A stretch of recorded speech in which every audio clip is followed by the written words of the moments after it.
জি, আমার নাম মোহাম্মদ আবু হানিফ। আবু হানিফ, বয়স কত আবু হানিফ আপনার? বয়স সার্টিফিকেটে 1967 আছে। আচ্ছা, সেই হিসাবে মনে হয় 53 চলে, হয়তো কিছু বেশি হইতে পারে। জন্ম জেলা? জন্ম জেলা সিরাজগঞ্জ জেলার কাজীপুরের একেবারে নদীর বাঁধেই আমার বাড়ি। ঠিক আছে, শুরু করেন। কি আপনার গল্প? হ্যাঁ, শুরু করেন প্লিজ। আমার গল্পটা হলো এই যে আমি ছোটবেলায় আসলে আমরা ভাই বোন ছিলাম বেশি। আমরা 5 ভাই 3 বোন, 1 বোন মারা গেছে আর কি। বাবা একজন চাকরিজীবী ছিলেন। তো আমি আমার পছন্দ মাফিকই বিয়েটা করি আর কি। আচ্ছা আচ্ছা, এটা গেল আমার প্রথম জীবনের কথা। বিয়ে করার পর তারপরে আমার ফ্যামিলিগতভাবে মেনেও নেয়। নেওয়ার পরে তারপরে আমার মিসেস সন্তান সম্ভব হয় আর কি। কি করতেন তখন আপনি পেশায়? আমি তখন আমি সমাজ সেবায় ওই গ্রামে ঋণ বিতরণ করতাম। এটা ছিল আপনার খালেদা জিয়ার আমলের একটা প্রজেক্ট চালু হয়েছিল সমাজ সেবা অধিদপ্তর থেকে, যেটাকে এতিম বা এই ধরনের একটা ইয়া ছিল আর কি, একটা ফান্ড ছিল। সেখান থেকে অসহায়দের টাকা দেওয়া হইতো, কিছু ঋণ বিতরণ করা হইতো এবং সেটা বিনামূল সুদবিহীন সেই ঋণ বিতরণের আমি কাজ করতাম আর কি। পাশাপাশি আমি আমার চাহিদা মোতাবেক সময় সাপেক্ষে আমি একটা টিউশনিও করতাম। আচ্ছা, তো তারপরে আমার এটা কিন্তু আমার ছিল গভর্নমেন্ট নয়, এটা আমি একটা দৈনিক মজুরি হিসাবে পেতাম আর কি। হ্যাঁ, তো আমার স্ত্রী সন্তান সম্ভব হওয়ার কারণে ওই দেখতাম যে আমার মার সাথে আমার স্ত্রীর মানে মা ওইভাবে একটা, আমাদের দেশে বলবো না কিভাবে বলবো, যে একটা বউ শাশুড়ির যে একটা ইয়া থাকে আর কি, দ্বন্দ্ব থাকে বা এরকম। হ্যাঁ, আর যেহেতু আমরা ভাই বোনের সংখ্যাও বেশি ছিলাম, বেশি থাকার কারণে আমার স্ত্রীকে বিরাট 91 একটা বিরাট একটা ফ্যামিলি, আমার স্ত্রীকে সারাদিনই ব্যস্ত থাকতে হয় কাজে। এবং দেখা যায় যে সবাই খাওয়া দাওয়ার পর আমার স্ত্রীকে খেতে হয়, অমকে ফেরে নাই তমকে ফেরে নাই, হ্যাঁ তুমি বউ মানুষ হয়ে আগেই খাইতে বসবা, এই ধরনের একটা তখনকার সময় ছিল আর কি। হ্যাঁ, দেখা যেত যে সবার রান্না বান্না করে খাওয়া দাওয়া করার পরে তাকে গোসল করতে করতে সন্ধ্যার আগে আগে গোসল করতে হইতো, দুপুরের গোসলটা। হ্যাঁ, তো ওই অবস্থায় এইরকম একটা চাপে ছিল। আর যেহেতু আমি বড় ছিলাম, ওই কারণে আমার স্ত্রীর প্রতি একটা চাপ ছিল বেশি। এই একটা পরিস্থিতিতে আমি দেখতাম আমার স্ত্রীটা সারাদিন পরিশ্রম করছে, কিন্তু পরিশ্রম করার পরও দেখা যাচ্ছে যে শাশুড়ির মন পাওয়া যাচ্ছে না। বা এটা যদিও আমার মা, আমি বলি আর কি, আমি খুব লক্ষ্য করছি, এটা আমি অভিযোগে সুরে বলছি না, এটা আমার কোনো মার প্রতি কোনো অভিযোগ নাই, এটা আমি বলছি যে এটা এরকম হয়ে আসছে আর কি, আমি বাস্তবে যেটা দেখেছি আর কি আমার ফ্যামিলির ভিতরে আর কি। তো যখন আমার মিসেস সন্তান সম্ভব হয় তখন আমি কেন জানি আমি আমার ফ্যামিলিকে বিশ্বাস করতে পারছিলাম না, আস্থা করতে পারছিলাম না যে আমার স্ত্রীটা ডেলিভারির সময় ঠিক মতো সে সেবাটা নার্সিংটা পাবে কিনা আমার ফ্যামিলির কাছ থেকে। আমি ওই ফেইথটুকু হারিয়ে ফেলছিলাম তখন। তো আমি এক সময় আমি আমার মিসেসকে বললাম যে তুমি যেভাবে এই অবস্থায় তোমার 8 মাস 9 মাস চলছে, সারাদিন পরিশ্রম করতেছো, তোমার বিশ্রাম নাই, তোমার পুষ্টিকর খাবার ওইভাবে তুমি খেতে পাচ্ছ না, হয়তো খেতে গেলে আমাকে চুপিচাপি খাওয়াইতে হয় বা ওটা দেখা গেলে সেটা নিয়ে আবার পরে কথা হয়, তুমি কোথায় ডেলিভারিটা কোথায় হবে, আমার তো মনে হয় যে কি মনে করো, তো আমি মার কাছে যাব। তো বললাম যে কথাটা মন্দ বলো নাই, তখনকার সময়ের কথা তো, বাচ্চার বয়স এখন 29-30 চলে, তখন সেটা এখন হিসাব দিলে তার বাড়তি আর কত হয় তখন। তো আমি আমার শাশুড়িকে বললাম যে আপনি মেয়েদের নিয়ে যান, ওখানে ডেলিভারি হলে বোধহয় ভালো হয়, ও একটু ঠিক মতো বিশ্রামটা করতে পারবে নি, ভালো হবে নি। হ্যাঁ, তো ওনারা এসে নিয়ে যায়, সেটা সিরাজগঞ্জের কাজীপুর থানা। তো এদিকে হয়েছে কি, যমুনার ভাঙনে আমার শ্বশুর বাড়িটাও ভেঙে গেছে, তারাও নতুন করে একটা বাড়ি করছে মানে পাশে। হ্যাঁ, এবং এত ভাঙন চাপছে যে এটা বলার মতো না। তো ওই অবস্থায় একটা ভাঙাচুরা বাড়ির ভিতরে সে আমার মিসেস আশ্রয় নিছে, তারাও আসছে, ভাঙা বাড়িটা পুরাও কমপ্লিট হয়েছিল না। ইন দ্য মিন টাইম ওই আমার শ্বশুর ছিলেন না। ওই একটু বলে রাখা ভালো যে আমার শ্বশুরবাড়ির ভিতরে একটু কুসংস্কার তাদের একটু বেশি কাজ করতো, যেমন তাবিজ, ঝাড়ফুঁক এগুলো বেশি কাজ করতো আর কি, পানি পড়া এগুলো বেশি কাজ করতো, যেগুলো আমি একেবারেই অপছন্দ করতাম। এবং তাদের কুসংস্কার বেশি ছিল, তাবিজ পুঁতে রাখা, গলায় দেওয়া, কোমরে দেওয়া, এই ওজা ই ডেকে নিয়ে আসা, জিন তাড়ানো, এগুলো বেশি করতো আর কি, যেটা আমি খুবই অপছন্দ করতাম আর কি। তো যাই হোক, আমি পাঠায় দিলাম। পাঠায় দেওয়ার পর যেদিন ও আমার মিসেসের ব্যথাটা ওঠে আর কি, তো সেদিন আমার শ্বশুর ছিলেন না। তো তার প্রচুর ব্যথা উঠছে সকালে। ব্যথা সকালে ওঠার পর তারা ওই রকম একটা চিন্তা ভাবনা করছে, মানে তারা ওটা বুঝতে পারে নাই। তারা ওই ওখানকার দায়, অপ্রশিক্ষণ প্রাপ্ত দায়, এটা আমার একটা পয়েন্ট, যেটা আমি আমার গল্পে বলতে চাচ্ছিলাম, যে অপ্রশিক্ষণ প্রাপ্ত দায় এটা খুবই ঝুঁকিপূর্ণ। এটা যেটা আমার ফ্যামিলি বা আমার মিসেসের ক্ষেত্রে ঘটেছে আর কি। হ্যাঁ, তো অপ্রশিক্ষণ প্রাপ্ত দায় তাদেরকে নিয়ে আসছে, গ্রামের মহিলা, আয়া, বয়স্ক মহিলা, এদেরকে নিয়ে আসছে। নিয়ে আসার পর তো তার ব্লিডিং হচ্ছিল আর কি, প্রচুর, যেটাকে গ্রাম্য ভাষা বলে পানি ভাঙা আর কি। হ্যাঁ, এগুলো হচ্ছিল। হ্যাঁ, তো গ্রামের দায়টাই নিয়ে এসে তারা চেষ্টা করেছে, এক পর্যায়ে তারা টানা হেঁচড়া করেছে বাচ্চাটাকে বের করার জন্য। হ্যাঁ, টানা হেঁচড়া করেছে, তো বাচ্চা তো বের করতেই পারে নাই, ডেলিভারি নর্মালি তো করতেই পারে নাই। দ্বিতীয় কথা হলো এই অপ্রশিক্ষণপ্রাপ্ত দায়, হয়তো আমার মিসেসের কিছু জটিলতা তখন হয়েছিল, কিন্তু তারা যে বলছে আমরা পারবো, আমরা অমুকের মেয়ের করছি, অমুকের বেটার বইয়ের করছি ডেলিভারি, তারা নর্মাল করছি, আমি এত অভিজ্ঞ, আমি এতটা ডেলিভারি করেছি, এরকম আশ্বস্ত করে তোমার মেয়েরটাও করাবো, কিছু হবে না, সমস্যা নেই। কিন্তু জিনিসটার জটিল আকার ধারণ করেছে। এক পর্যায়ে তারা টানা খাসড়া করেছে। টানা খাসড়া করার কারণে আমার ভূগর্ভস্থ সন্তানের পিঠের এখান থেকে মাংস উঠে আসছে, তাদের আঙ্গুলের ইয়াতে মাংস উঠে আসছে। বাচ্চা কিন্তু ভিতরেই রয়ে গেছে, কিন্তু দায়ের হাতে মাংস চলে আসছে। যখন অবস্থা বেগতিক দেখেছে যে রুগী এখন মারা যায় অবস্থা, তখন দায়রা পালাইছে ওখান থেকে। হ্যাঁ, যে রুগী আপনার তাড়াতাড়ি হাসপাতালে নেন। তখন আমার যতদূর মনে পড়ে, আমি পলিটিক্যালি একটু বলি, সে তখন মনে হয় সম্ভবত বিএনপির সময় কি এরশাদের সময় হরতাল চলছিল। এবং গাড়ি ঘোড়া ছিল না, তো অনেক এই চেষ্টা তদবির করে, তখন অত গাড়ি ঘোড়ার প্রচলনও ছিল না, তো বাস চলতো, ওই কোনো রকম করে দৌড়াদৌড়ি করে একটা বাস সংগ্রহ করে নিয়ে রাত্রে, আমি একটু বলি মাঝখানে একটু বলি, ব্যথাটা উঠছে কিন্তু সকালে, সময় গড়ে গেছে কিন্তু সন্ধ্যা পার হয়ে গেছে। রাত্রে সন্ধ্যার পরে, এশার নামাজের পরে তারা মুভ করেছে আমার মিসেসকে নিয়ে সিরাজগঞ্জ সদরে নেওয়ার জন্য। হ্যাঁ, তখন হাসপাতালগুলো এত উন্নত ছিল না। হাসপাতালে নিয়ে যাওয়ার পর, সিরাজগঞ্জ সদর হাসপাতালে নিয়ে যাওয়ার পর রাত্রে ডাক্তার ডেকে নিয়ে, গভীর রাত হয়ে গেছে, রাত্রে ডাক্তার ডেকে নিয়ে এসে তখন ডাক্তার দেখে বলেছে যে পেটের বাচ্চা তো নষ্ট, মানে মারা তো গেছি। এটা আমরা যতদূর আমার ধারণা হচ্ছে যে পেটের বাচ্চা জীবিত নাই। তো রুগীও খুব সিরিয়াস। তো এখন এটা সিজার করতে হবে। সিজার করে এখন এই সিজারের যে ঝুঁকিটা, এখন প্রসূতি যদি মারা যায়, সেটা কিন্তু আমরা দায়বদ্ধ নয়, এটা বন্ড সই দিতে হয়। যাই হোক, অনেক রাত্রে দোকান থেকে ওষুধপত্র নিয়ে এসে সিজার করাইছে। করানোর পর বাচ্চা বের করছে। বের করার পর তারা অনেক ঝাঁকাঝাঁকি করছে, মানে বাচ্চাটাকে কাঁদানোর জন্য পা ধরে ঝাঁকাঝাঁকি করছে। অনেক চেষ্টা করার পর বাচ্চা কেঁদে উঠছে। ধরেন আপনি 25-30 মিনিট, এবং তাকে কি বলবো যে একটা স্পেশাল কেয়ার যে ইউনিট বলে, হ্যাঁ, আমি অত ভালো বলতে পারছি না, আইসিইউ বলে না কি বলে, সেখানে নিয়ে যে তাকে অক্সিজেন দিয়ে রাখছে, গ্লাসের ভিতরে অক্সিজেন দিয়ে রাখছে বাচ্চাটাকে। তো মাটা কিন্তু সেভ হয়ে গেল, যদিও মাটা ডাক্তার পরে অপারেশন থিয়েটার থেকে বের হয়ে এসে বললো যে না, প্রসূতিটাকে আমরা বাঁচাতে পারছি। বাচ্চাটা কেঁদে উঠছে যদিও, কিন্তু বাচ্চা এইভাবে আছে, এখন অক্সিজেন দিয়ে রাখা হয়েছে। তারপরে 1-2 দিন পর বাচ্চাটাকে বেডে দেওয়া হয়, একদিন পর মনে হয় বাচ্চার বেডে দেওয়া হয়, কিন্তু বাচ্চা কাঁদে না, অনর্গল ঘুমায়। বাচ্চা ঘুমায়, বাচ্চা বুকে দুধ টানে না, বাচ্চা কোনো কিছু খায় না, কিন্তু খালি ঘুমায়।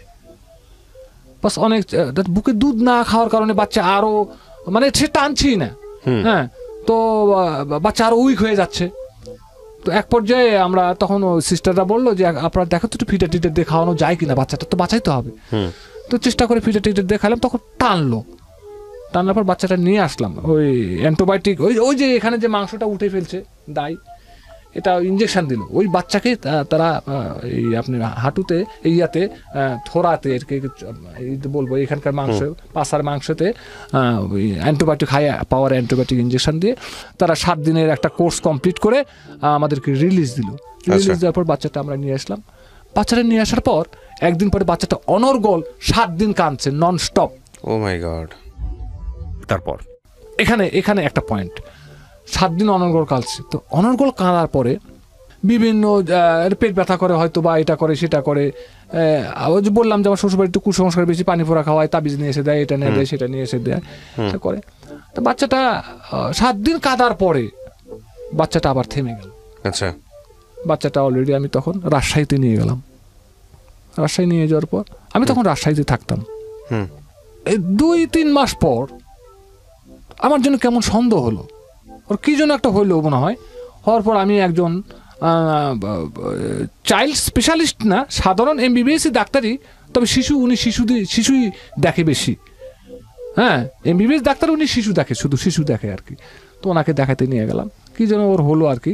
আমার বাচ্চাটা নিয়ে গেলে আমাকে বাচ্চাটা দেখে বলতেছে যে আপনার বাচ্চাটা একজন চাইল্ড স্পেশালিস্টকে দেখান তো। তো পরে আমি শফিউর রহমান সাহেব তখন রাজশাহীতে ছিলেন, আমি শফিউর রহমান সাহেবকে দেখালাম। দেখানোর পরে আমরা তখন আমি আর আমার মিসেস সহ আমি ওনার চেম্বারে ঢুকছি। তো শফিউর রহমান সাহেব বাচ্চা নিয়ে ঢোকার সঙ্গে সঙ্গেই আমাকে বলতেছে যে উনিকে। তো বলতেছে যে আমি বললাম যে উনি বাচ্চার মা। বলে বাচ্চা আপনি কোলে নেন, ওনার মাকে বের হয়ে যেতে বলেন। তো আমি বললাম যে ঠিক আছে তুমি যাও, আমি বাচ্চা দেখায় নিয়ে আসি। তখন উনি বলতেছে যে দেখেন আপনাকে কিছু কিছু জিনিস সহ্য করতে হবে। কি কি স্যার বলেন, আমাকে বলেন, আমি প্রস্তুত, আপনার কথা আমি প্রস্তুত আছি, আপনি বলেন কি সমস্যা কি।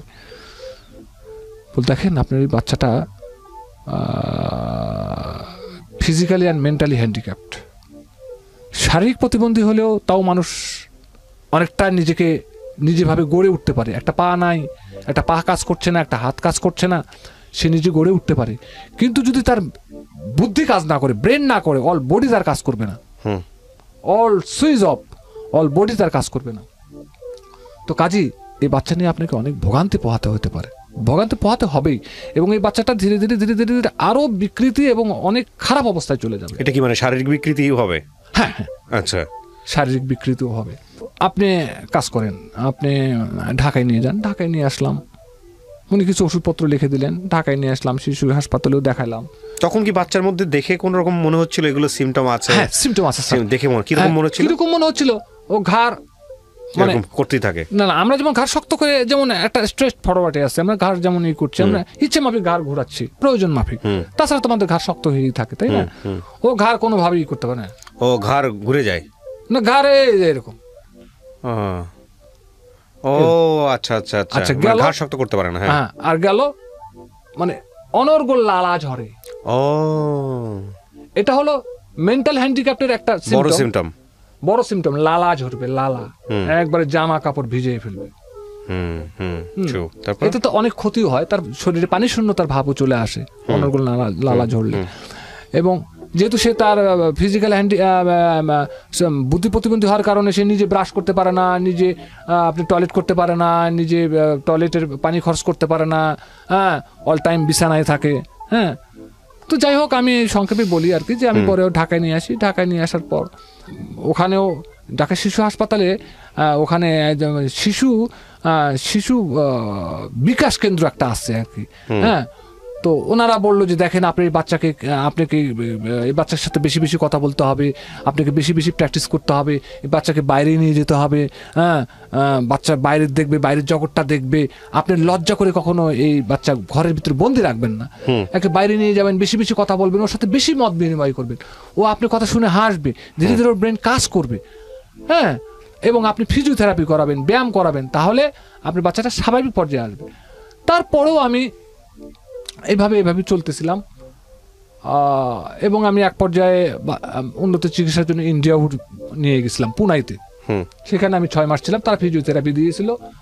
যদিও এগুলো অনেক আগেকার কথা, তো সেখানে আমার বাচ্চাটা অনেক ইমপ্রুভ হয়েছিল। আমি অনেক ক্ষতিগ্রস্ত করে আমি সেখান থেকে 6 মাস পর চলে আসি। আচ্ছা, চলে আসার পর কিন্তু এখন আসি আমার ফ্যামিলির দিক দিয়ে কথা। এখন দেখা যায় যে আমার মিসেস কাজ করতে পারে না, বাচ্চা সারা রাত ঘুমায় না। ওকে ছোটবেলা থেকেই হাই পাওয়ারের ঘুমের ওষুধ খাওয়াইতে হয়, যেমন বারবিট, 60, সিডিল, টেনিল। এগুলো কি বাচ্চাকে খাওয়াতে হচ্ছে? হ্যাঁ, তো ওগুলো খাওয়াইতে হইতো। মানে দেখা যেত যে সারা রাত ঘুমাইতো না, চিল্লি করতো, হাত কামড়াইতো, ঠোঁট কামড়াইতো, চিল্লি করে সারা রাত ঘুমানো। আর ওর উপসর্গগুলো মনে হয় রাতে ওর বেশি হয়, দিনে তো আসি। মানে মোট কথা আমি আপনাকে স্যার বুঝাতে চাচ্ছি যে আসলে একটা শারীরিক এবং বুদ্ধি প্রতিবন্ধী বাচ্চাকে সামাল দেওয়া যে কত মা বাবার পক্ষে যে কত কষ্টকর একটা বিষয়, এটা ঠিক সচক্ষে না দেখলে আমি ঠিক ভাষা দিয়ে আপনাকে বুঝাতে পারবো না। যে একটা মাকে অথবা একটা বাবাকে সারাক্ষণ ওই বাচ্চা নিয়ে থাকতে হয়, তার পক্ষে কোনো ক্রমেই সম্ভব হয় না নিজে রান্না করে খাওয়ার মতো পরিস্থিতি, অথবা সংসারের অন্য কোনো কাজ করার। দেখা যায় ছোট্ট সংসার হলেও, স্বামী স্ত্রী দুজন হলেও দেখা যায় যে অন্য লোক দিয়ে কাজ করে খেতে হয়, রান্না করে খেতে হয়, ঘর ঝাড়ু দিতে হয়, অন্য লোক ডেকে নিয়েছি। সামান্য একটা ছোট্ট সংসার স্বামী স্ত্রী, তারপরেও কাজ করাইতে হয়। তো যাই হোক, এই যে একটা সমস্যা, আমার মিসেস কাজ করতে পারে না, বাচ্চা নিয়ে থাকে, তারপর বাচ্চাটা ঘুমাতে দেয় না, পরিবারের অন্য কাউকে ঘুমাতে দেয় না। ইন দি মিন টাইম আমার চাকরিটাও চলে যায় গভর্নমেন্ট ফল্ট করার কারণে ওই প্রজেক্টটা শেষ হয়ে যায়। বিএনপির ওই প্রজেক্টটা শেষ হয়ে যায়, দুস্থদের জন্য যে একটা ফান্ড করা হয়েছিল, সেই প্রজেক্টটা শেষ হয়ে যায়, ঋণ বিতরণ বন্ধ হয়ে যায়। আমরা যারা মাস্টার রোলে ছিলাম, দিন মজুরিতে ছিলাম, তাদেরকে ছাঁটাই করে দেওয়া, ওটা পুরাই স্টপ। আমরা বেকার হয়ে যাই। বেকার হয়ে গেলে আমি আরও সংসারের কাছে একটা বোঝা হয়ে গেলাম। একতে আমার স্ত্রীর সাথে আমার পরিবারের শাশুড়ি এবং আমার পরিবারের মা বাবার সঙ্গে তাদের এক পর্যায়ে তারা আমাকে ঠিক বাড়ি থেকে বের করেই দেয়। আচ্ছা, আমি এই মানে একটা 4-5 বছরের বাচ্চাকে নিয়ে আমি মানে শুধু পরনে যাচ্ছিল, এই পরনের ওইটা নিয়ে আমি চলে এসে আমার এক ভাইয়ের বাড়িতে উঠে আমি 1 মাস থাকতে পারছিলাম। সেখানেও তারা বাচ্চাটা দেখে আর আমার বেকার জীবন এবং আমার অসহায় অবস্থা দেখে তারাও আমাকে তার বাড়ি থেকে বের করে দেওয়ার পর আমি ভাড়া বাড়িতে ওঠার পর 2টা বাড়ি ভাড়া বাড়িতে উঠেছিলাম। ভাড়া বাড়িতে ওঠার পর তখন বাড়িওয়ালারাও আমাকে বের করে দেয় যে না, আপনি বাচ্চা নিয়ে আমার এই বাড়িতে থাকতে পারবেন না, আপনি বাসা ছাড়েন। অভিমান করে আজ 25 বছর হলো আমি পরিবার থেকে বিচ্ছিন্ন অবস্থায় আছি। আমি আমার জীবন গল্প অনুষ্ঠানের মাধ্যমে আমি আমার আপন ঠিকানায় ফিরতে চাই।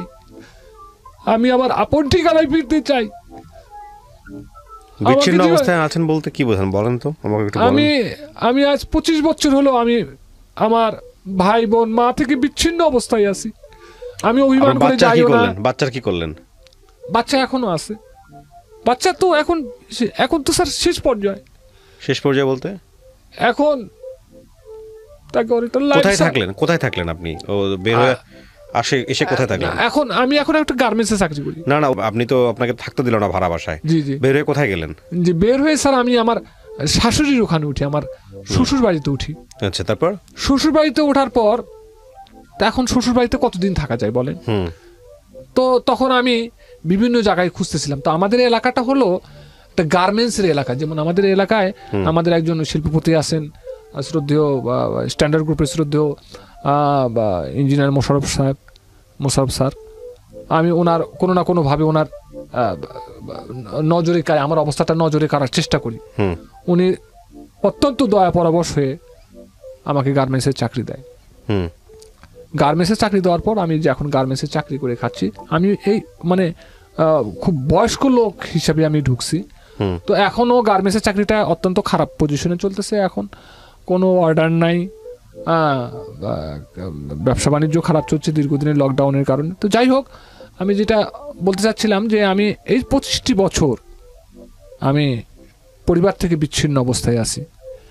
আমার প্রতি যে অন্যায়টা করা হয়েছে, আমার এটা তো গেলো আমার পরিবার বাইরেও তো আরো ঘটনা আছে, যে আমার প্রতি যে অন্যায়টা করা হয়েছে সে অন্যায়ের সে অন্যায়গুলা কি বলেন আপনি, না বললে তো হবে না। যেমন আমার স্ত্রীর অধিকার ছিল, তার একটু বিশ্রামের প্রয়োজন ছিল।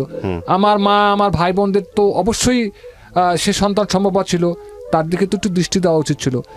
আর এটা যদি তাদের নিজেদের মেয়ে হতো, তো তাকে তো তারা ওইভাবে সেবা যত্ন করতো, ওইভাবে বিশ্রাম দিত, ওইভাবেই করতো। তাকে টর্চারিং করা পর্যন্ত হয়েছে বিভিন্ন অজুহাতে।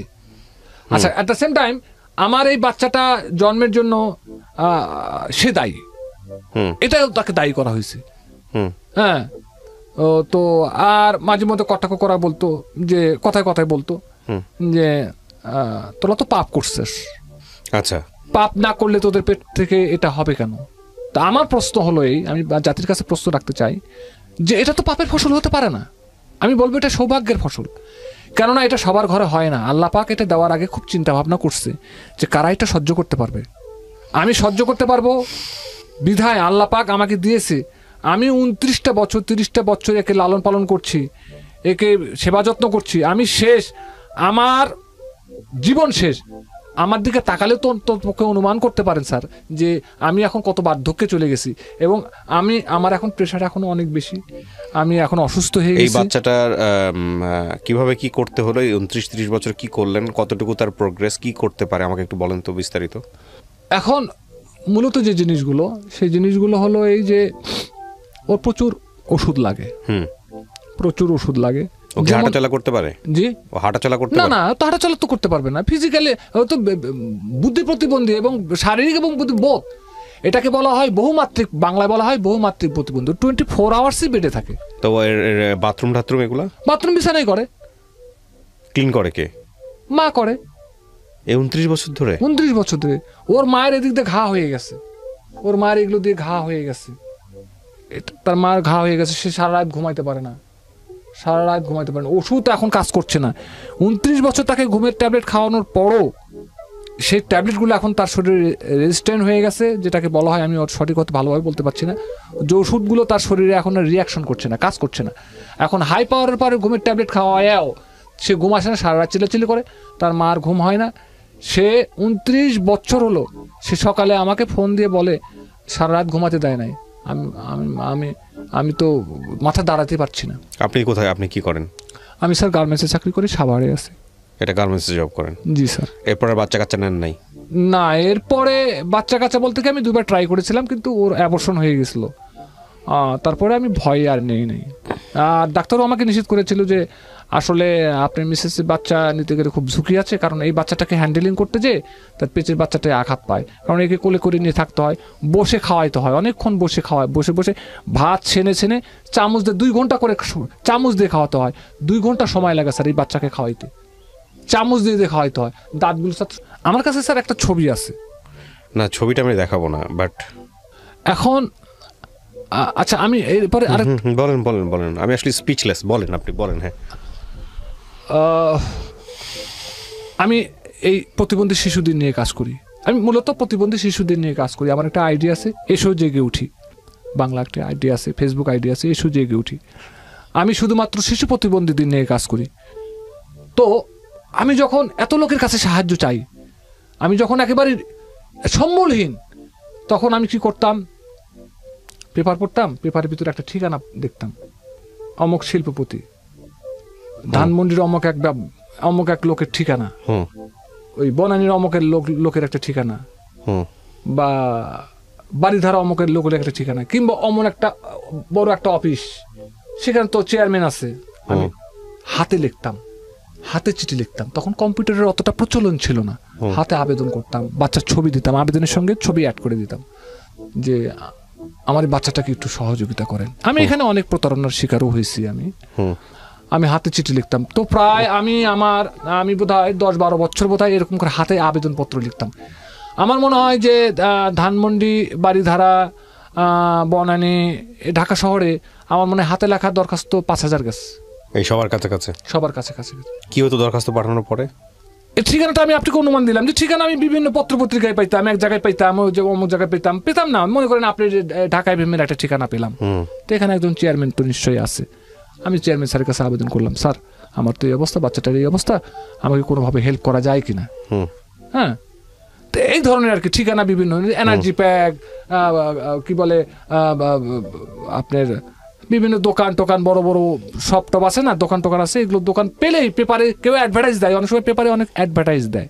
ঠিকানা পেলেই ওই ঠিকানাটায় আমি একটা আবেদন পাঠাইতাম। আর কিছু কিছু ব্যক্তিগত লোকের কাছেও পাইতাম পেপারের ভিতরেই পাওয়া যেত। এভাবে আবেদন করতাম। করার পরে অনেকে তখন মোবাইলের অত প্রচলন ছিল না। হ্যাঁ, তো আমার আত্মীয় একটা মোবাইল আমি ব্যবহার করতাম, মানে চায় নিতাম যে এতগুলো আবেদন করছি, দেখি কেউ খোঁজ নেয় কিনা। অনেকে কৌতূহলবশত ফোন করে, মনে করে যেগুলো উড়ো চিঠি, অনেক কৌতূহলবশত ফোন করতো, বলতাম আমরা এই যোগাযোগ করবো। তখন বলতাম, স্যার আমি পাঠাইছিলাম আবেদনটা, আপনারা একটু দেখেন, কারণ আমি তো বাংলাদেশের একটা এরিয়ার ভিতরে আছি, কাজীপুর, সিরাজগঞ্জ, ধুনট, সারিয়াকান্দি বা এই ধরনের জায়গাগুলো, যেটাই বলি না কেন, বরগুনা, চট্টগ্রাম, এগুলো তো বাংলাদেশের ম্যাপের ভিতরে। হ্যাঁ, তো এখানে আমি যে জায়গায় আমার বাড়ি, মেঘাইতে, কাজীপুরে, সিরাজগঞ্জে, সেখানে আমার একটা থানা আছে, সেখানে আমার একটা চেয়ারম্যান আছে। আপনারা সামর্থ্যবান যারা আছেন তারা এগিয়ে আসবেন, দেখবেন, সরজমিনে দেখবেন যে আমার পরিস্থিতির কি, বাচ্চাটার পরিস্থিতির কি, কীভাবে ফ্যামিলিটাকে একটু সাপোর্ট দেওয়া যায়। এইভাবে আবেদন করতাম। অনেকে ফোন করতো, রসিকতা করতো। হ্যাঁ, আমি একটা হুইল চেয়ারের পর্যন্ত আবেদন করেছিলাম, যেটা আমাকে একটা হুইল চেয়ার দেওয়া হোক। বাচ্চা দীর্ঘদিন হলো ঘরের ভিতরে বন্দি অবস্থায় আছে। আমাকে ফোন দিয়ে ঢাকায় নিয়ে আসা হয়েছে। নিয়ে এসে আমাকে বলছে যে আপনি হোটেলেও, যে কোনো একটা হোটেলে আমাকে বলছে ওই ঠিকানাটা দিয়েছে যে ওই হোটেলে আপনি দেখা করেন। দেখা করছি, সেখানে আমাকে ঘন্টার পর ঘন্টা বসিয়ে রেখে আমাকে হুইল চেয়ার না দিয়ে বিদায় করে দেওয়া হয়েছে। একটা হুইল চেয়ারের জন্য আমি আসছি কাজীপুর থেকে, বলছে যে আপনি আসেন, আমাদের এই অমুক জায়গায় আসেন, আপনাকে একটা হুইল চেয়ার দেওয়া হবে আপনার বাচ্চাকে, আপনি চলে আসেন। আসছি, দীর্ঘক্ষণ বসে থাকছি, ফোন দিয়েছি, হ্যাঁ, ফোন ধরে নেই, অথচ বসে তো আমি খোঁজ নিয়েছি সেই হোটেলে যে অমুক কে আছে, বলে হ্যাঁ আছে।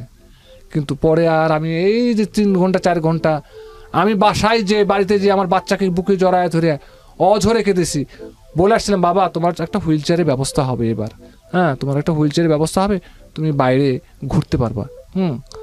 বলে আসলাম বাচ্চাকে। আমি বাড়িতে এসে, ঢাকায় এসে আমি হুইল চেয়ার না নিয়ে বুকটা একভাবে চেপে ধরে আমি বাড়িতে চলে গেছি, কাজীপুর, সিরাজগঞ্জে চলে গেছি।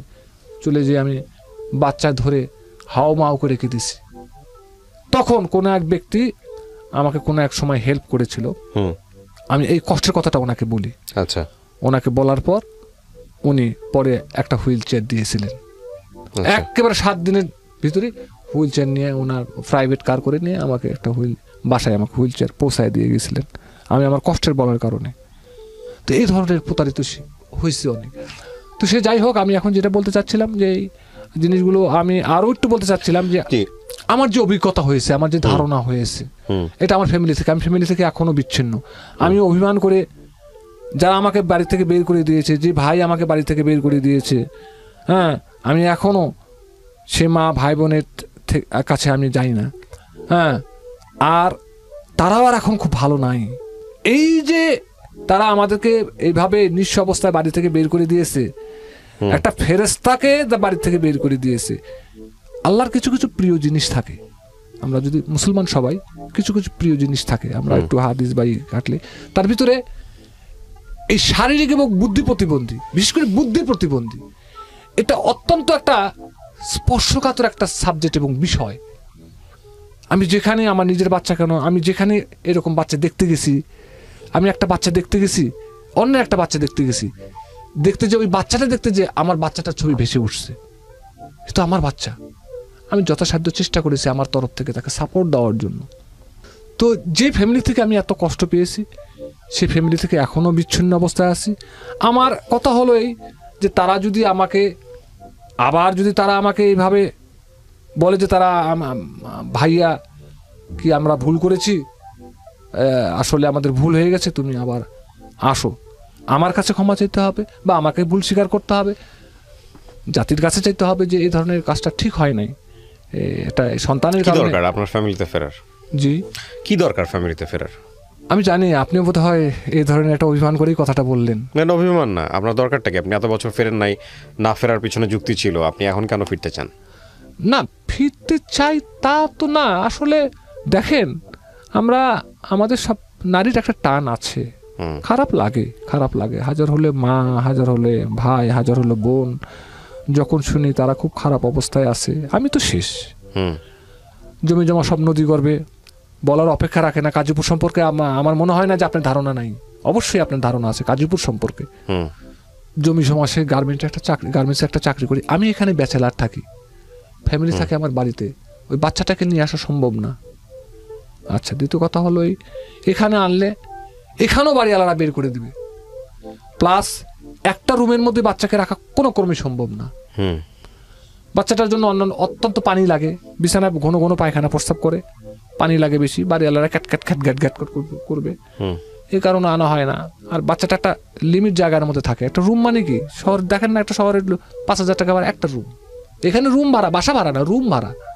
তো ওখানে একটা খোলামেলা জায়গাতে আছে, একটু বাড়ি টাড়ি নিয়ে যাওয়া যায়।